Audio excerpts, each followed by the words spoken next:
Since the release of Edge of Fate, I have been waiting to see how the new armor works for me and how I want to explain the new system to you guys. As of the making of this video, everyone is talking about just getting to 450 power and how to power a level. Nobody is really digging into each of the perks and armor bonuses that these armor sets for the new system have to offer. Literally everyone is just mindlessly grinding for the number to go up, but they are going to end up with a mess of armor if they don't play into the new armor system. Some players grinded the last few weeks of Heresy to get rolls on armor that are no longer available in Edge of Fate world, that being the weapon and super combo. No armor can now roll with those armor archetype combinations. So here I am now trying to help you guys on what is available and why you need to be grinding this new gear that we have in Edge of Fate.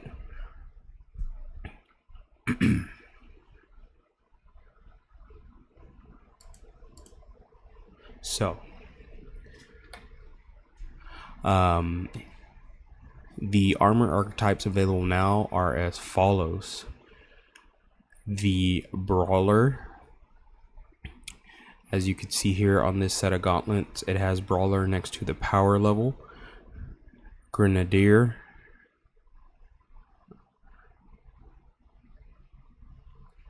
Same thing. Right next to the power level, it says Grenadier. Paragon.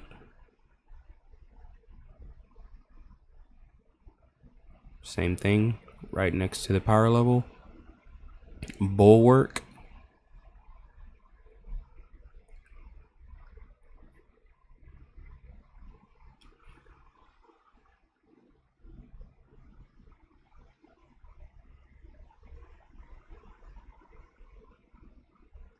The Gunner, and last is going to be the Specialist. Now, each of these have a primary and secondary stat. For the Brawler, you'll notice high spikes in the health and melee stats. For the Grenadier, you'll notice high spikes in the grenade and super stats. For the Paragon, you'll notice high spiky stats in the super and melee. For the Bulwark, you'll notice high health and class stats. For the Gunner, you'll notice high weapon and high grenade stats. And for the Specialist, you'll notice high class and high weapon stats. So to take this a step further, these armor archetypes can drop from tier 1 to tier 5 armor, and the higher the tier, the higher the spikes and stats for each archetype. So this is where those grinders that are chasing tier 5 come into play. Here I have a tier 3 gauntlet. If you look at this Brawler gauntlet and the spikes compared to, let's say,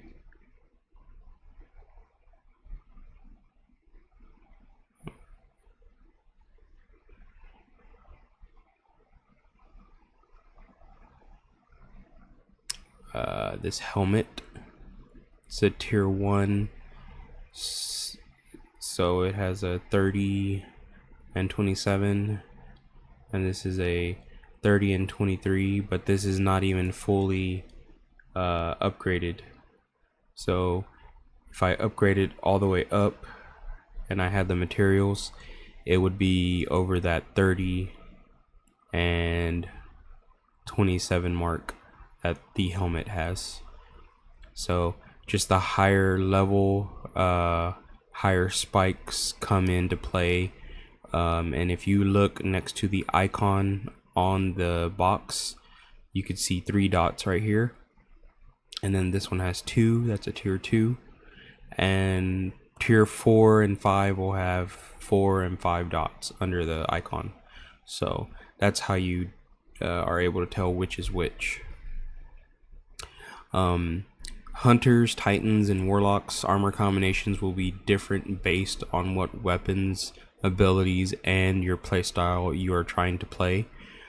For my Hunter, I am currently focusing on a couple of armor sets and trying to combine them to get a couple different set bonuses. In Edge of Fate, there are set bonuses that you can get for matching an armor set. There is a 2-match set bonus and there is a 4-match set bonus. Each armor has different lucrative bonuses that can up your game and your contributions to your fire team for raids or dungeons, and even for the quick fire team op runs. As of now, there have been the following sets for Edge of Fate, and this is not including the raid armor because I have not ran the raid yet. It's going to be the Tech set, Aeon Renewal, and the Bushido are the current sets that have been available throughout Edge of Fate campaign and portal activities.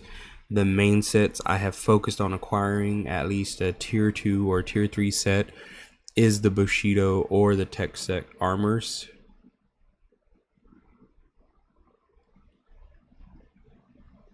And right here I have more Tech set over here. But like I said, mainly focusing on Tech set.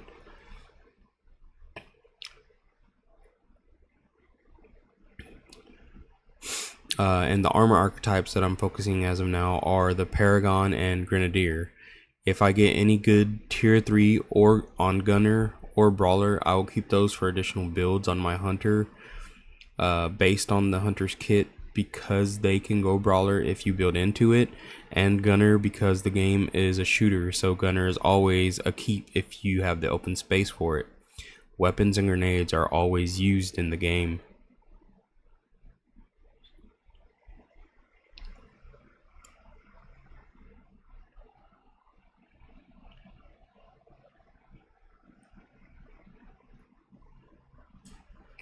If we go into the Bushido armor, I have the 2-set bonus as follows. Final blows with freshly drawn or reloaded weapons heal you. This is a very good benefit without the hassle of having to go all in on this armor set and leaving room for an exotic armor piece for Hunter, Titan, and the Warlock subclass.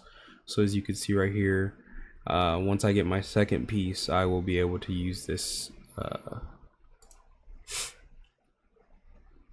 And then the reason I'm going for the Tech set armor, you deal significantly increased kinetic damage to combatant shields, overshields, vehicles, and constructs.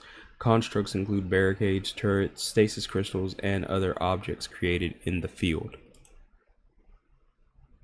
But this kind of sounds familiar, so allow me to introduce you to Deconstruct. It plays into this and has a bit of an increased effect on Vex and turrets from Cabal.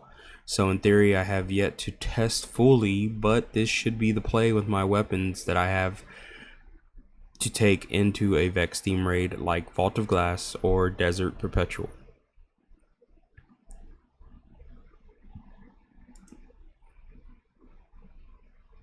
And collecting tier 2 and tier 3 is a great starting point for getting into small and large fireteam activities. Just keep an eye out for these 2 sets and build your character on these 2 sets to start out and play with your loadouts and abilities for survival and damage against stronger enemies. Damage is going to be super and weapon based, so make sure you do your research for what you need before jumping into high end stuff like raids. And this is just a basic breakdown and is in no way the end all be all, but hopefully this helps you make some sense of the new armor system and the combinations you can make for your builds as you play through the campaign and start your grind for tier 2 and tier 3 armor in the portal activities. So if you have any questions or want to contribute anything, please leave a comment in the video. Give me a like. give a follow, and let's talk about it. Thank you for your time, and please hit that like and follow, and I will see you guys next time.